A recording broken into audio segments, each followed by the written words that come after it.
In this video, we will study nutrition in human beings from the chapter Life Processes.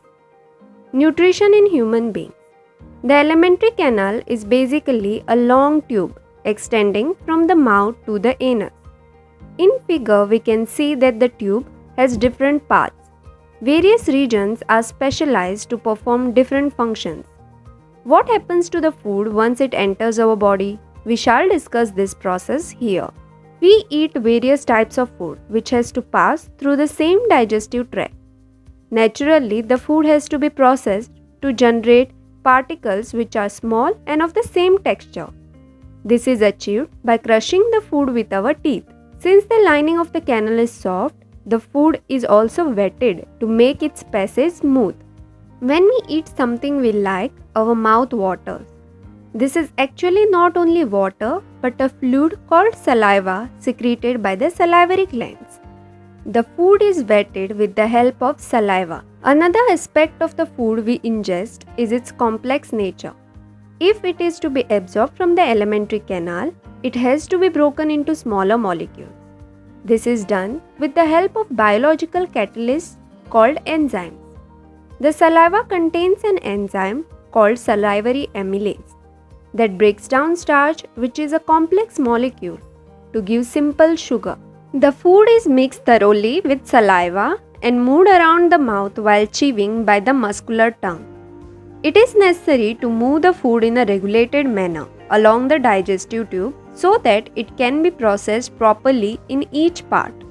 The lining of the canal has muscles that contract rhythmically in order to push the food forward.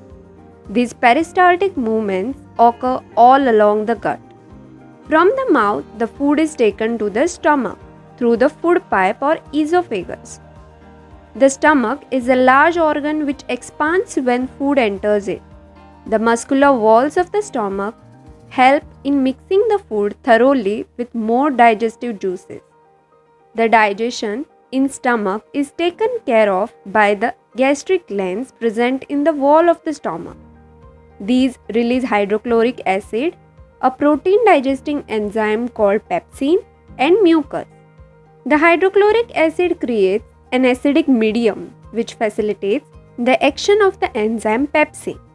What other function do you think is served by the acid? The mucus protects the inner lining of the stomach from the action of the acid under normal conditions. We have often heard adults complaining about acidity. The exit of food from the stomach is regulated by a sphincter muscle, which releases it in small amounts into the small intestine. From the stomach, the food now enters the small intestine. This is the longest part of the alimentary canal, which is fitted into a compact space because of extensive coiling. The length of the small intestine differs in various animals depending on the food they eat. Herbivores eating grass need a longer small intestine to allow the cellulose to be digested. Meat is easier to digest, hence carnivores like tigers have a shorter small intestine. The small intestine is the site of the complete digestion of carbohydrates, proteins, and fats. It receives secretions of the liver and the pancreas for this process. The food coming from the stomach is acidic and has to be made alkaline for the pancreatic enzymes to act. Bile juice from the liver accomplishes this in addition to acting on fats. Fats are present in the intestine in form of large globules, which makes it difficult for the enzymes to act on them. Bile salts break them down into smaller globules, increasing the efficiency of the enzyme action.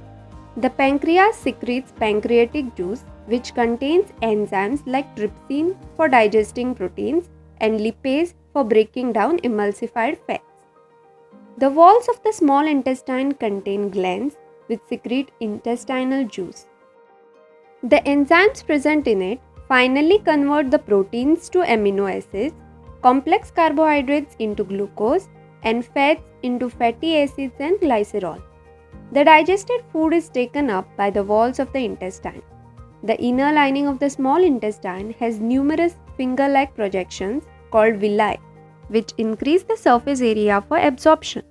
The villi are richly supplied with blood vessels which take the absorbed food to each and every cell of the body, where it is utilized for obtaining energy, building up new tissues, and the repair of old tissues.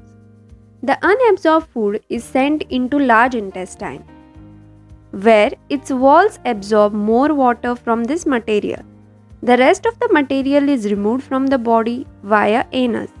The exit of this waste material is regulated by the anal sphincter. Dental caries.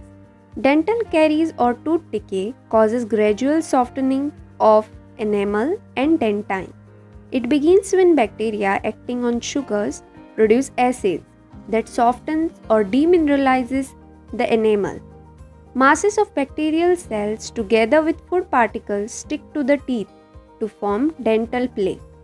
Saliva cannot reach the tooth surface to neutralize the acid as plaque covers the teeth.